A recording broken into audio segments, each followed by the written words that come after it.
Am I right? Yes. Morning, everyone, and welcome to our first Zoom meeting for the Finance Committee.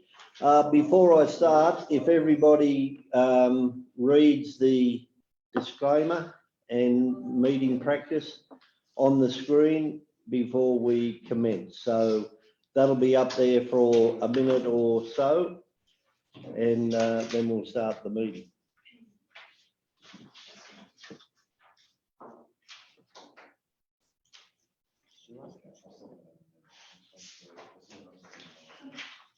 Okay.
All right, so I'll open the meeting with civic prayer.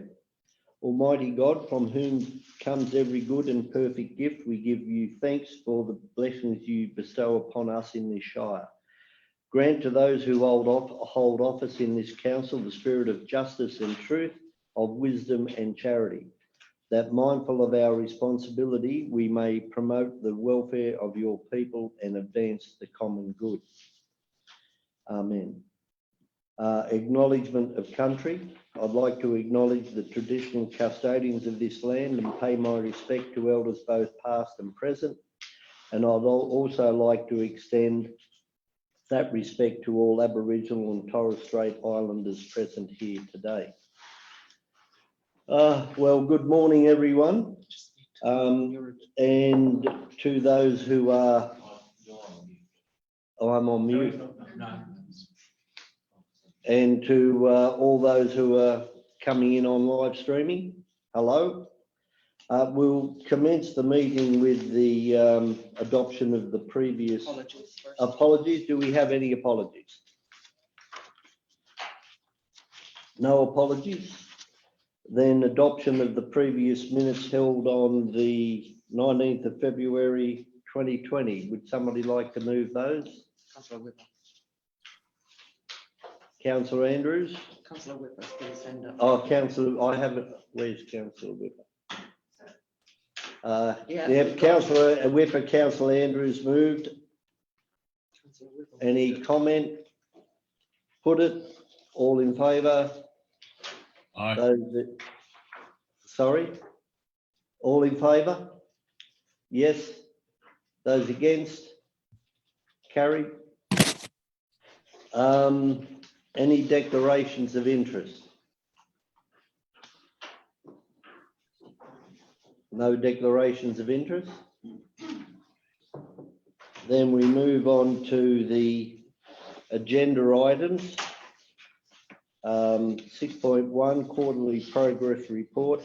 And remembering this is a review of what's happened over the last 3 months, the last quarter. So I'll hand it over to Mr. Mooney.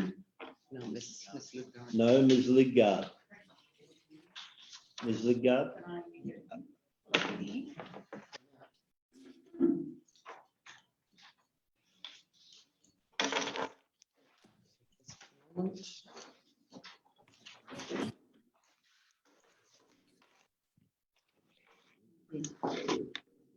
Good morning, councillors. This report is the progress report for the 2019-20 operational plan for the third quarter for the period 1st of January to the 31st of March 2020. It's an exception report and provides an overview of council's key achievements and areas that require further attention, and an overview of progress on projects and programs that have been placed on hold during the reporting period.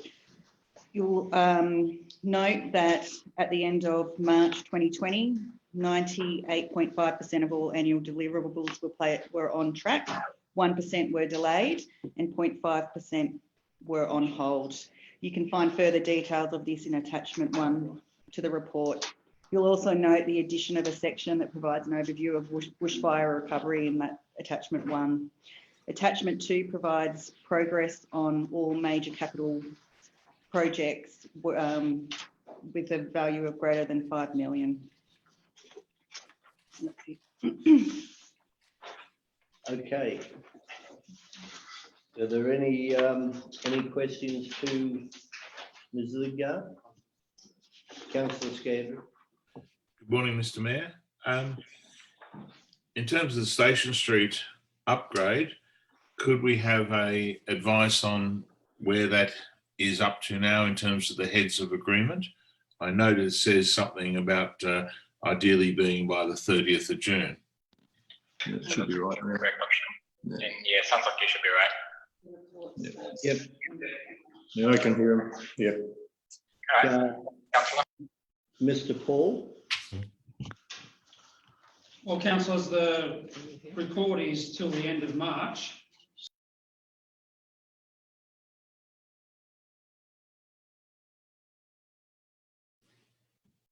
Can't hear anything. Can't hear. I can't hear the audio. Nothing I can hear. No.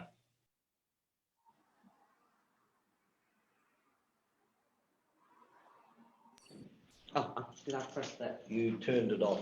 I did. Yeah, Councillor, Mr. can you hear me now? Can you hear Mr. Paul? Hello? No, I missed all that. Yeah, we can hear you Can you hear me now? Right, okay, well, I'll go again. Councillors, the report attachment 2 that you have there provides you with a brief commentary on those capital works projects greater than $5 million. Station Street is one of those. So the report, I guess, gives you information up until the end of March. At that point in time, Council had, on the 25th of March, determined its position in regard to Station Street going forward, and that resolution is on the books. In terms of the heads of agreement, the only update I can offer at the moment is that we are still awaiting for that document to come back from Transport New South Wales. Councillor, any other comment, councillors? Yes, Councillor Turlett. You've muted yourself, Gary. Can't hear you, Councillor Turlett. Now, is it right? Yes, you're right now. Okay. I stated to us on a number of occasions that no work will be started in Station Street until Infrastructure New South Wales give the approval after the heads of agreement and contracts or transfers of properties have been finalised with Sydney Trains. Is that still the case? No, that's not the case. There's never been any mention about transfer of contracts, so that's Property then. Property. No, the heads of agreement will deal with the property issues. So the heads of agreement document between Transport New South Wales, Sydney Trains and Council is a critical document, yes. Will there be any transfers of property done before work starts? No. No, I think what I'm trying to get at is infrastructure. You told us Infrastructure New South Wales will not allow any work to commence until agreements and contracts have been in place between Sydney Trains, and which was the RMS, but now is Transport New South Wales. Is that the case? Yes. The deep dive review report that was presented by Infrastructure New South Wales in 2018 does make comment on that. And there's a question with notice, I think, from you, Councillor Turlin, coming to the next council meeting that asked that very question. And the response is yes, the deep dive review report requires council to resolve the issues with Sydney Trains and to have concurrence from the RMS or Transport New South Wales now for the roundabout. So those two things are still on foot and are critical to Station Street moving forward, yes. That's great. You've answered the question. Thank you. Yep. Okay, any other questions? I have some more questions on the whole document, on this document still where we're working. Can I ask those now or later? Yes, if you're on 6.1, then that's where we're at. So yes. Okay. One of the questions I've got is, we've got questions on page 17 where it says, basically conclusion, the program of the projects that have been placed on hold due to the reporting period, which is just mentioned. Two that I'm still concerned, it's not written in the further document, which is on page 11 and 12, 13, there's no mention about the animal shelter nor the upgrade to, or the renovations to the playhouse in Mittagong, which I thought would be in this document as well. Well, we are talking on as a quarterly report, not going forward, but going on what's happened in the last 3 months. I understand that, but we know that the playhouse has been going on for more than 3 months now, and there should be some sort of brought forward statement of when that work will be undertaken, either through a grant or budget through our own funds. But also the animal shelter motion that was put forward in December was that a report would be brought back in April on showing where a new animal shelter would be built and funding. And it should be, that's in April, it should have been presented to us as per the motion approved in December. But there's no notes in here about neither of those two projects. I will pass over to Mr. Mooney to make comment. Well, I'll comment on the Mittagong Mr. Playhouse Paul. first, and perhaps Mark might want to comment on the animal shelter. Councillor Turlin, in regard to the Mittagong Playhouse, we are out seeking quotations, and I'm not sure where that's up to, but I think it may well have already closed, to engage a consulting engineer to do the detailed investigation of that building over there. The air conditioning has been taken out of the roof. I believe that we've got a contractor engaged to take the ceiling out of the building. And as I said, we're out to, I think it's request for quotation. I don't think it's a tender for engineering advice to come and assess the building and provide us with more detailed options in terms of how we move forward with that building. The other part of that puzzle is that you're going to be considering today the draft 2021 budget, and there is a proposal to provide funding in that 2021 budget for those works to be undertaken at some future stage. So those pieces of the puzzle need to be put in place, and they're subject to council's direction today, I guess, in terms of the budget is a critical one. If I don't have a budget, I can't do the work.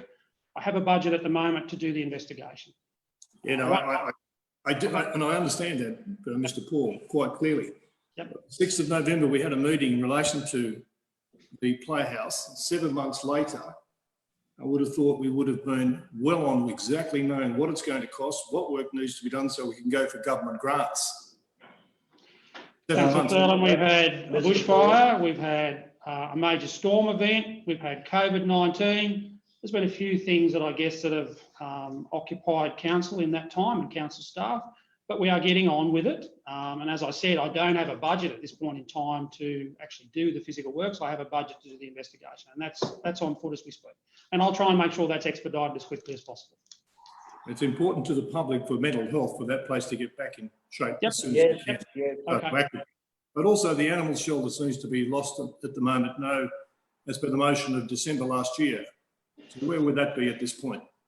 Well, again, we have a budget, a budget meeting after this meeting, and we discussed it at the last Finance Committee meeting for the preliminary budget discussions.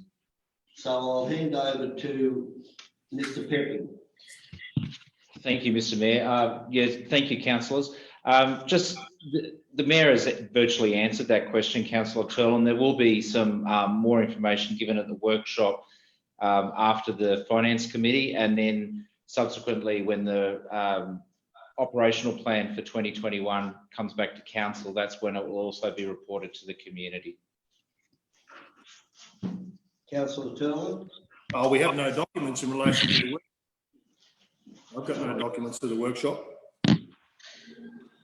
So, Was there supposed to be documents for the workshop after this meeting? No. no, there is discussion points in relation to it. But we're dealing with 6.1 now still. And I think if you look at page 11 through to 14, what Mr. Paul has just said is it has been a fairly busy time in relation to problems and pandemics and bushfires that have not been, can be expected.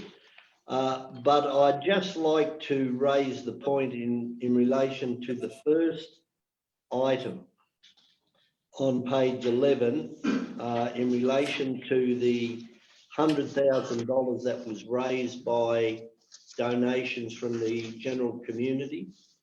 And I've suggested a motion that will encompass that in the suggested resolution. 220 families were helped with those with that mayoral relief fund, and $119,000 was distributed. So I think that should be noted. I think the community have really supported the bushfire fund and those who suffered. So I'll ask Michelle, Mrs. Richardson, to put up the suggested motion. And is there anybody else who wants to make comment on any of those? Councillor Scandrett, in relation to the actual report highlights. Councillor Scandrett, then Councillor Andrews. Thank you, Mr. Mayor. In the economy section on page 14, it makes mention of the Regional Art Gallery. What is the status of the business plan that was due in March last year for that, which is now some 15 months overdue? Councillors, you were given a Mr. Pepping. Sorry, through the Mayor.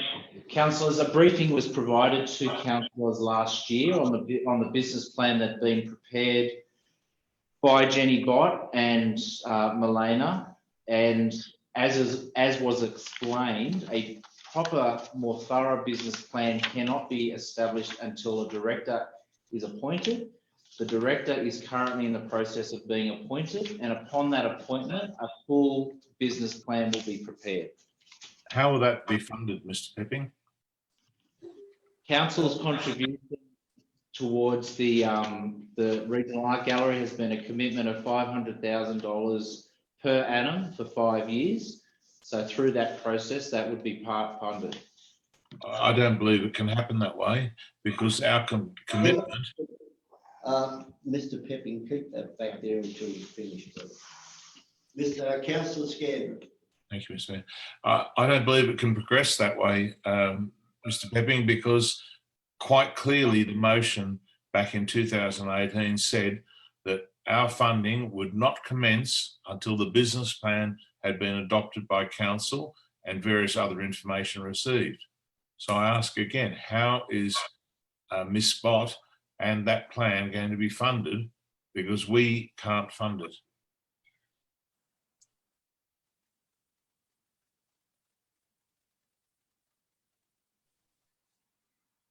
I can't hear what's being discussed. Neither can I. Neither can I. Are we being cut out? I'd say so. No, nobody's been cut out, Councillor Well, Scandrett. I No, can conspiracy see theories everywhere. Everyone's been muted. Can everybody just be quiet and let Mr. Pepping speak? If you cannot hear him, rather than interrupt, put your hand up to say you can't speak, please. Mr. Pepping. Councillor, I don't believe that to be correct. Can you hear me? I didn't hear a thing you said. Wait there. No, not before. Ask again.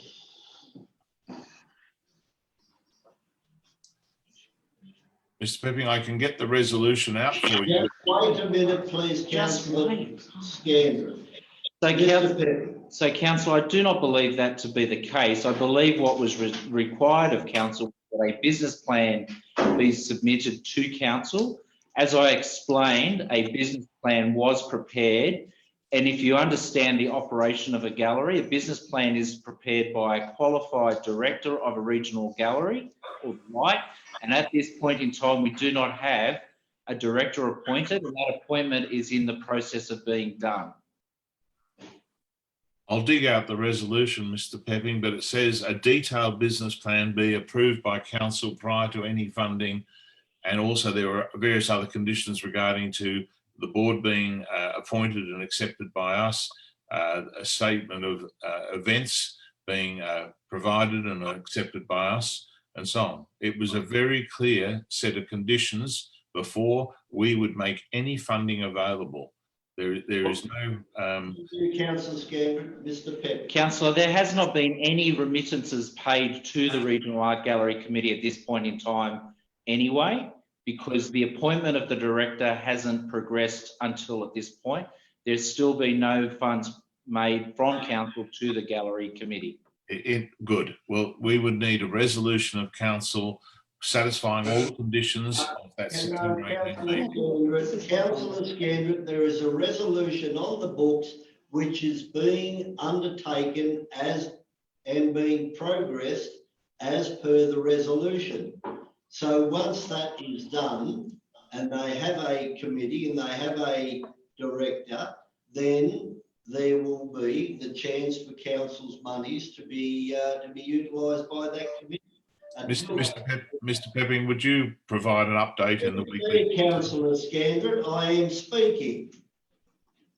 So until that happens, there will be no business plan presented to council. Mr. Pepping, have you got any final comment? No, Mr. Mayor. There is no other questions. Councillor Scandrett, last question in relation to this.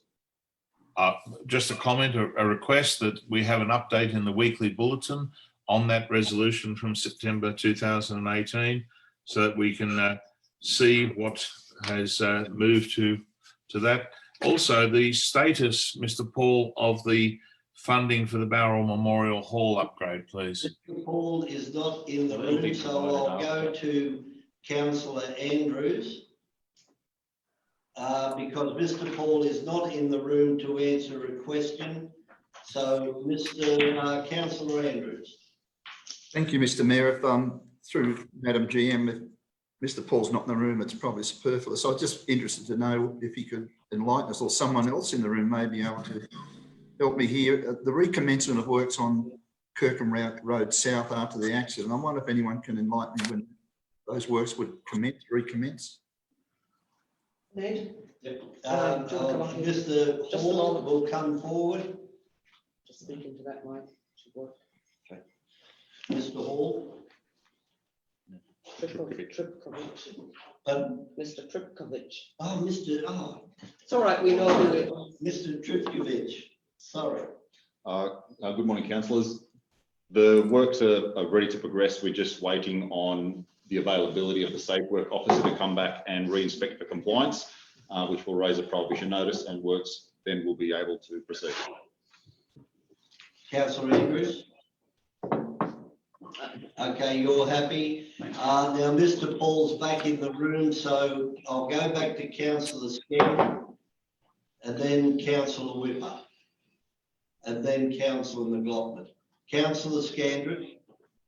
Thank you. Mr. Paul, could you update us on the project at Barrel Memorial Hall in terms of the funding that was originally allocated for it, which was not dependent on a grant? What is the status of that? Because that work actually is our only... Thank you, Councillor Scandrett. That work is our only shovel ready. May I finish, please, Mr. Councillor Scandrett. I don't believe this. I'm asking a question. Yes, well, you've asked it. Allow him to answer it. I haven't finished it, Mr. Mayor. The status, the question was, where is the status in relation to the Memorial Hall? I'm asking Mr. Paul. Mr. Paul. Councillors, the answer is the same one that I've given probably the last 3 or 4 times that this question has been asked. Council has a commitment of $3.5 million that sits in its current budget. That money, Mr Mooney, is it in a reserve? I think it's in a reserve, Mr Mooney. So that money sits in a reserve and it's quarantined. That is not sufficient capital to take the Bower Memorial Hall project forward. We have sought grants on 2 occasions and been unsuccessful. We lodged a grant application in the second half of last year. I can't give you the date, but I have to go back and check that. But it was some time ago now in the 3rd round of Growing Local Economies funding, I think it was. And we've not yet heard back whether we've been successful or unsuccessful in terms of that 3rd grant application or 3rd round of that particular grant program. So at this point in time, Bower Memorial Hall can't proceed until adequate funding is made available, whether it's made available via additional grant funding or whether it's made available by council freeing up further cash. Thank you, Mr. Okay, Paul. now we are having a budgetary session after this finance meeting, which that will be allowed that to be discussed then. Councillor Scandred, I'm going to go to Councillor Whipper because you've been asking all the questions, Councillor Scandred, so I'm going to Councillor Whipper. Councillor Whipper. So thank you, Mr. Mayor. Just to put a positive spin on this, we all know that it's been annus horribilis. This year has been a tragedy. I mean, the work I think that council staff have done in getting this together is quite amazing. I know the bushfire recovery continues and the outreach to our citizens in Wingello and our northern villages I think is exemplary. Yeah, I see things are on track. Of course, we're frustrated. There's no doubt about it. But what frustrates me even more is that there's certain councillors that want to continue to delay and snipe at everything. I mean, we're supposed to be working as a team, Mr. Mayor, and I see the elements. The point is that you're interrupting all the time, councillor. And I think that the council staff should be acknowledged for the efforts they've put in, Mr. Mayor. I'm looking forward to the budget sessions. Again, I'm interested in the animal shelter, as a few of us are. And also, I'm looking forward to Station Street commencing so that we can get on with the job. So, in a nutshell, I just want to congratulate the staff, Mr. Mayor, on the efforts they've put in to date. Thank you. That would be the most positive comment as pointed out, Councillor Whipper. Councillor McLaughlin. Thank you, Mr. Mayor. Yeah, I think Councillor Whipper's right on the money there. An extraordinary effort by staff to have completed 98.5% of our work schedule. Look, on page 17, Mr. Mayor, the council will undertake a review of all farmland rating properties to ensure they comply with Section S15 of the Local Government Act. Just what sort of time frame on that do you think? Because I think that's a good move. I think it's probably been a long time coming, probably 5 years since it was looked at. I hear the question. I'll go to Mr. Mooney, but basically because of the drought issues we've had, but I'll let Mr. Mooney explain it more fully. Mr. Mooney. Thank you, and through you, Mr. Mayor. Mr. Mayor, you've hit the nail right on the head. That review is pending improvement in drought conditions across the Shire. Councillors, as you would be aware, you took the unprecedented steps some 2 years ago to put forward a motion which now allows for all farmland rated properties the deferral of rates. That was something that again was endorsed for this financial year. As councillors, you would be very much aware, our local farming communities continue to do it tough.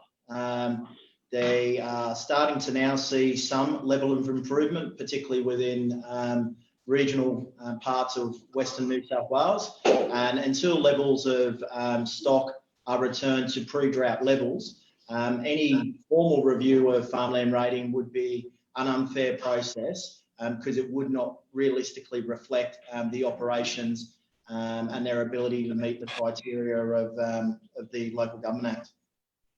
Thank you. Councillor McLaughlin, happy? Yep, thank you. Councillor Nelson, then Councillor Marquardt. Councillor Nelson. Thanks, Mr Mayor. Look, I'd be more than happy to second the motion as you've moved there. And I'd also commend the report. Very happy to see this report with the work done in the quarter. And just a question in regard to page 11, we outlined the bushfire recovery. Do we know if there's any person accommodation-wise living in a tent in our shire as a result of the bushfire? Yeah, I know in caravans. I don't know about tents, and I haven't heard of any. All I know is that and as councillors know, there's at least 5 DAs have come in and 4 approved in relation to reconstruction. So I'm not sure where. Out of that though, Councillor Nelson, I'll ask staff to give councillors an update on how many. I think that'd be good. When it's appropriate, Mr Mayor, if the staff could give us an update where we're up to with the bushfire recovery, it'd be good. But as far as the last quarter goes, I think a good job done there. Thank you. Thank you. Any other? Councillor Marquardt. Councillor Marquardt, sorry, yes. Thank you, Mr Mayor. My comments are really And then redundant. Councillor Halstead. My comments are really redundant, Mr Mayor. I'm afraid Councillor Nelson has basically beaten me to the punch. I was looking forward to seconding your motion and basically moving on to the next meeting where we can actually discuss some projects in detail. Thank you. Thank you, Councillor Marquardt. Councillor Halstead. Look, fairly simple. Page 5, first line or first paragraph under the word background. The operational plan 2019-20 demonstrates how council will meet its commitments and delivery program during the 2019-2020 financial year. I just want to make sure that nothing's changed in terms of expectations there from the point of view of, if you like, performance by the council. Can I have a comment from one of the staff members? I'll go across to Mr Paul on that one, I think. Or the General Manager. That's what the report's about. No, there hasn't been any change. There hasn't been any change. No change, councillor. Thank you. Everything is running along in relation to the expectations. And I just want to reiterate what, anything else, sorry, Councillor Halstead? Well, I think that's probably summed it up. I just want to make sure that down the line, we're not suddenly given some sort of additional report which says there's a major blowout. So there's no expectations in that area? Not as far as I'm aware. No, I'm getting nods of approval that everything is running as per schedule, which is... Well, the problem I'm confronted with here, Mr Mayor, is that I can only see on my screen you and then whoever talks. So now I can see, for example, Councillor Turlin's about to talk. But what I can't see is anybody else or myself on the screen. I'm not worried about myself, but there's obviously something wrong with what I've got here. But the main thing is that you can hear me. Thank you. Okay, can you, just out of interest, can you see the NatI room as on your screen? Yeah, bottom right-hand corner, I can see that, and then I can see what else I'm supposed to, which is the agenda. That's it. Yes, I do take your point, Councillor Halstead. The setup is not congenial to get everybody in decent focus on the NatI room. So look, thanks for that. I just I know John's working on things, and I just want to make sure I'm the only one sitting here not seeing everybody. That was all. No, I agree with you, Councillor Turlin. So why aren't you back in the theaterette, you guys, where there's a better camera setup? Because it won't work in the theaterette. It won't work in the theaterette. But it must work because you do a Facebook transfer out of this, so why wouldn't it work? Look, we're breaking away from the meeting, but I will get a clarification as to why it won't work from Mr. Crawford.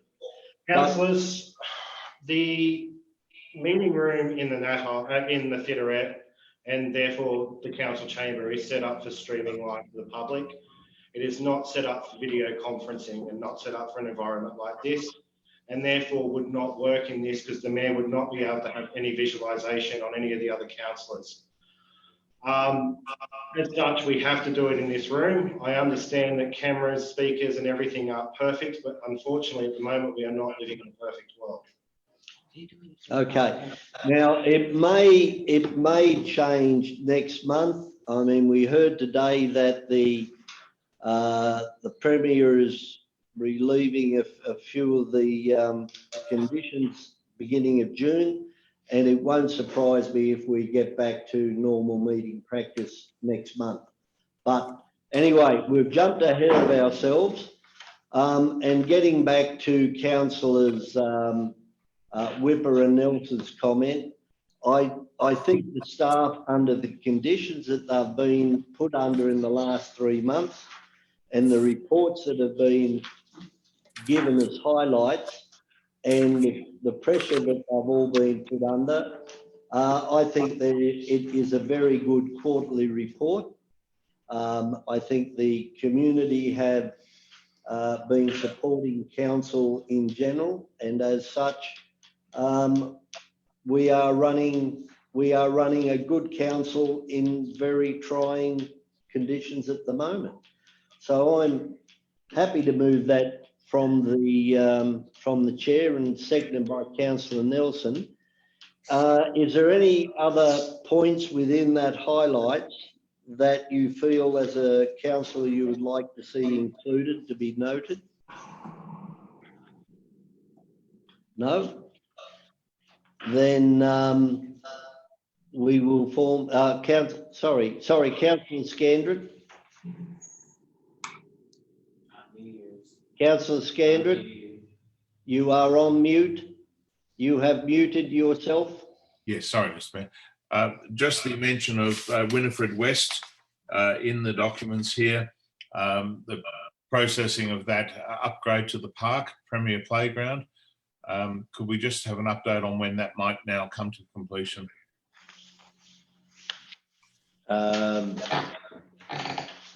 Page 17, Mr. Mayor. 17 master plan, the Winifred West master plan was programmed to be completed in the second half of 2019. So it's self-explanatory, Councillor Scandrett. The master plan will continue to be developed in the 2021 financial year. But obviously we're going to need people who want to recreate and sign as this all withdraws. So that would be high on my list, is to get people outside, to get sporting and recreational activities underway. Yes, well, I take your point. Final comment or inclusion? No? Then I put the recommendation. All in favour, please put your hands forward. Carried unanimously. We now move to page 6.2, budget review, page 20. And I'll hand it over to Chief Financial Officer, Mr. Mooney. Thank you, Mr. Mayor, and through you. Good morning, councillors. The second report on today's agenda relates to the March review of the 2019-2020 budget. Councillors, the purpose of this report is to inform council of the results of the budget review undertaken for the period ending 31st of March 2020 and to seek approval to make the necessary adjustments to the 19-20 budget. The review has identified a range of adjustments required to both income and expenditure. These adjustments largely relate to the grant funding council has received in relation to the 2019-20 summer bushfires. Notwithstanding these adjustments, the overall effect of all identified adjustments is that the budget position for the 2019-20 financial year remains a balanced budget. Major variations identified are shown on page 21 of the agenda. Councillors, I would like to draw your attention to one minor correction within that table. Within that table, it currently shows an amount for free waste disposal of $75,000. With minor correction to that figure should read $50,000. The remaining $25,000, as approved by council, was for mountain bike track development. So my apologies for that. However, that is one minor correction to that. So which was that again? Sorry, I missed that word. 75,000 where? So it's the halfway down free waste disposal. Yeah, got it. I just couldn't hear the waste anything. I didn't hear it. Okay, that was $50,000 and 25,000. If you remember, the community wanted a. Yep. So that's gone there, right? Any other, Mr. Mooney? Back to you. So, councillors, through you, Mr. Mayor, in addition to the major variations outlined in the report, there are also a number of recommended adjustments to council's capital works program, which are shown on pages 34 to 36 of this agenda. Councillors, in terms of the cost of the recent bushfire devastation which resulted from the Greenwattle Creek and Moreton fires, councillors incurred costs of approximately $670,000 through the emergency. This expenditure relates to immediate emergency works undertaken, road closure, traffic management, EOC coordination, road rectification works and other bushfire-related expenses. Council staff are currently progressing a number of claims through the RFS and the DRFA. Once the status of these applications is known, the final cost of the 2019-20 summer bushfires will be formally reported to council. This will include the proportion of costs which will need to be funded by council. Councillors, in terms of the current COVID-19 pandemic, council has formally approved a $700,000 financial assistance package in response to the impact this pandemic is having on residents and local businesses. The broader impact of this pandemic will be detailed in a councillor workshop following this meeting and will be outlined in the draft operational plan and budget report, which will be on the agenda for the council meeting 27th of May.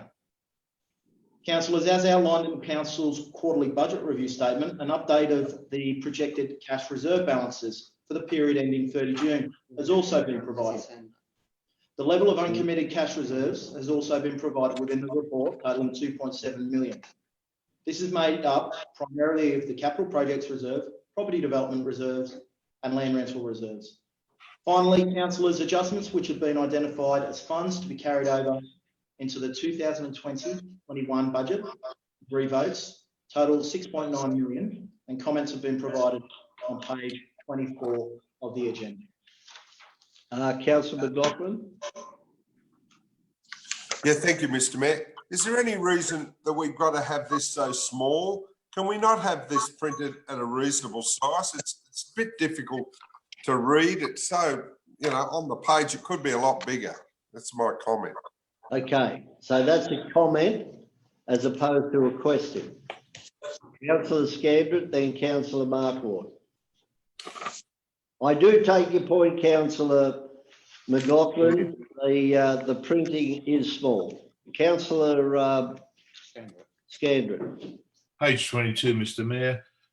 Salary adjustments.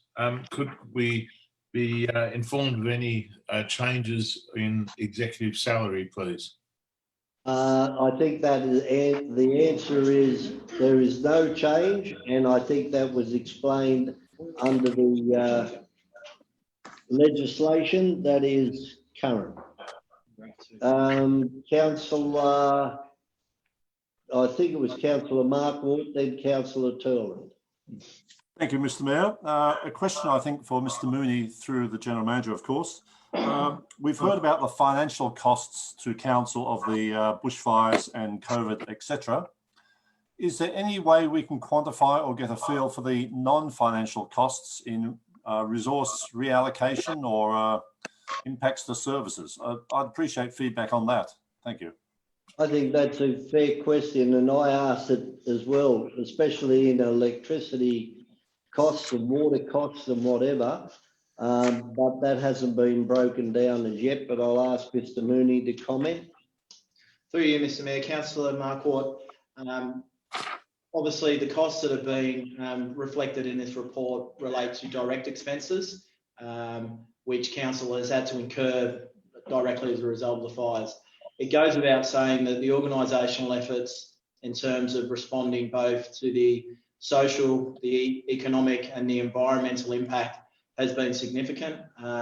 The workforce costs, whilst we haven't captured those costs in any systematic form, councillor, it would be very conservative to say that the cost to the organisation in terms of labour time would certainly be in the millions.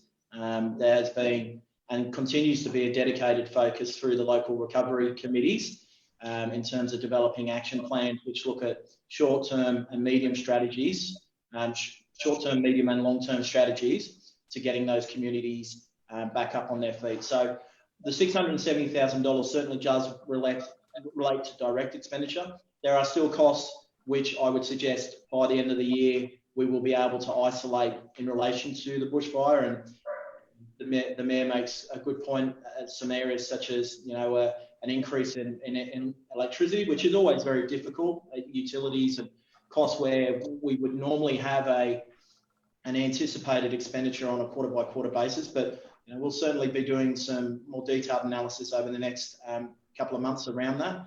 But the unknown cost, which is the commitment by the organisation to assist these communities, that's the real big cost. And as I've stated, I would suggest that would be in the millions. Thank you, Mr. Mooney. What I find very interesting is the direct costs are the smaller costs and the hidden costs or indirect costs are larger, as you stated. Very interesting. Thank you very much.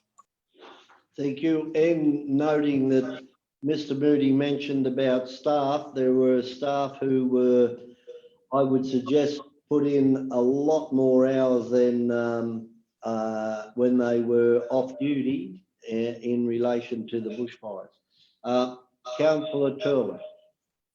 Yeah, on page 37, there's a property development reserve of $3,370,000. I would imagine that some of these monies over the next, I suppose we're going to do it in the review at the next meeting, to get ready, shovel ready as many projects we can for the federal and state government grants that are going to come through. Is that one of these areas that we could look at getting things ready to stimulate the economy in our shire? Through you, Madam GM, Mr. Mooney. Through you, Mr. Mayor, councillor, correct that that's going to be one particular area of discussion in this afternoon's or this morning's workshop. Any direction of council will then naturally be disclosed in the draft operational plan and budget report, which will go to the next meeting of council. Because we actually have 2.7 million in one of those documents here. When I try and find it, is that right? 2.7 million. Here it is there. 2.7 million cash reserve balance on page 23. 2.7 million. That is a property development reserve. So is that? Mr. Mooney. So through you, Mr. Mayor, clarification there. That amount there, 2.7, is made up of a number of reserves. Obviously, against each of council's internal reserves, there is largely a mix of committed funds and uncommitted funds. Yeah, I get what you're saying, but on page 37, it says we've got 3.370 million. And on page 23, with the three different reserves being the capital projects, land rental, and property was only 2.7. I don't know why the difference between the figures. It should be. The reason for that, through you, Mr. Mayor, the reason for that being is because the balance shown within the property development reserve, of that balance, the level of funds which is uncommitted is only $1.4 million. So there are a number of project commitments currently via a council resolution, which is currently housed in or kept within the property development reserve. Okay, one last thing, if I can, must be page 57, is the David Woods Playground. It's been closed nearly now for 12 months. Do we know when that will be completed? Page 57. I think it was programmed to be complete at the end of June, Councillor Turland, I think. but we will clarify it. I think there was waiting on equipment, but I'll check that out. We'll check it out and put that in relation to the bushfire information as well. And just while we're on the bushfire bit, then Councillor Scandrick with a question. The Dick Adams, who has been heading the cleaning up of all the burnt blocks, his tenure is finishing up. He feels they've completed their job, and he will be finishing up, I think, at the end of this month. So there is obviously very much a progress on the cleaning up of burnt materials. Councillor Scandrick? Oh yeah, no, GM would like to comment. Yes, Mr. Adams will be ceasing his role at, I think it is the end of June, but it's not necessarily because the cleanup has been completed. It's because there is now a new body, agency, which has been established, which is called Resilience New South Wales. That is going to become the main driving force for the remainder of bushfire recovery, but it's also going to be looking at what needs to be instituted in relation to bushfire resilience.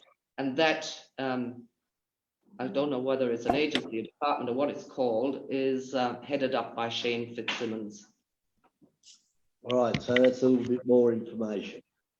Councillor Scandrick, then Councillor Turlin for final question. Councillor Scandrick. Mr. Mayor, I hope we could send a letter of appreciation to Mr. Adams. I thought he did an excellent job. Maybe I could suggest that here. I'm sure councillors would agree. Yes, I have already sent an email to Mr. Adams. So, but thank you, Councillor Scandrick. Councillor Turlin. That wasn't my question, Mr. Mayor. Yes, I said a letter has been sent. No, he's got more questions. Well, Councillor Scandrick, other councillors have questions as well, and I'm going back to Councillor Turland, and then I'll come back to you, because sometimes the other councillor will be asking the same question. Councillor Turland. Look, the question is the business transformation budget. Are we going to increase that because of COVID-19? With all the now works that we need to do to bring it up to scratch? Zoom meetings, cameras, where are we with that? No. General Manager? No, we don't. We won't be requesting additional funding. All of that technology was put in place by Mr. Crawford within allocated funds last year to bring our technology up to speed. Is it enough is the question. Is it enough? Councillors, we can talk about that as part of the budget meeting. Okay. Councillor Halstead, did you want to ask a question? No, not at the moment. I had a few in the previous one, but they've been answered as a result of others asking similar questions. Thank you. Thanks, Councillor Halstead. Councillor Scandrick. Mr. Mayor, on page 24, there's a comment there regarding the SRLX, and I note recently that we're proceeding with tenders there. Is the leasing of the SRLX going to take place within this side of September 2021, or will it be for the new council? I would like to think it'll be being definitely before then, Councillor Scandrick. I know the COVID-19 has played a bit of havoc with getting tenders, because some of the tenders are outside the state. That has created problems, but I'll ask Mr. Paul to comment. Through you, Mr. Mayor. Can't hear you. Another case of can't hear anything. Councillors, it was the intention to go out to the marketplace looking for a leasee for the SRLX in the first half of this year.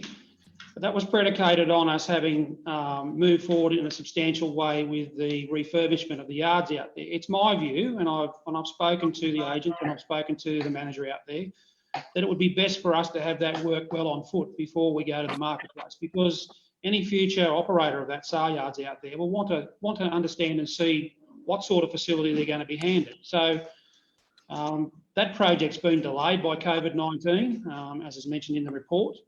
The major contractors in this field are all in Queensland. At this point in time, they are not able to travel to come and participate in a site visit. They're only allowed to come across the border when they've actually got work. So they can't come across the border at present to look at work. So we've sat on it and we're hoping that those restrictions are going to be relaxed shortly. The tender is ready to go. We'll get the tender out to the world and try and move on with the project, and the leasing of the yards will follow. I would anticipate at this point in time, we're looking at towards the end of this year, that we'll be going out to the market for looking for a leasee for that operation. So the world is yet to come back to any sense of normality, and I think it's going to be a fair time before it does. Any other questions before somebody move the recommendation? Councillor Scandrett, last question. It's only my second. 24, page 24, Barrel Classic Cycling Event. That will be a major event in terms of restarting the visitor economy down here, Mr. Mayor. Have we received any application from them for additional funding to assist with getting inbound tourism this year in October? No. Answer is no. Okay. Okay, so we have a recommendation there. Is somebody like to move it? Move it. Councillor Turlin, secondly Councillor McLaughlin. Is there any discussion? And I put it all in favour. Aye. Against, carried. All right, so, sorry. Yes, so there's no more business items. I'll declare the meeting closed. I'll give everybody until, we'll say 10 past 10, or do you want to go on with it? No,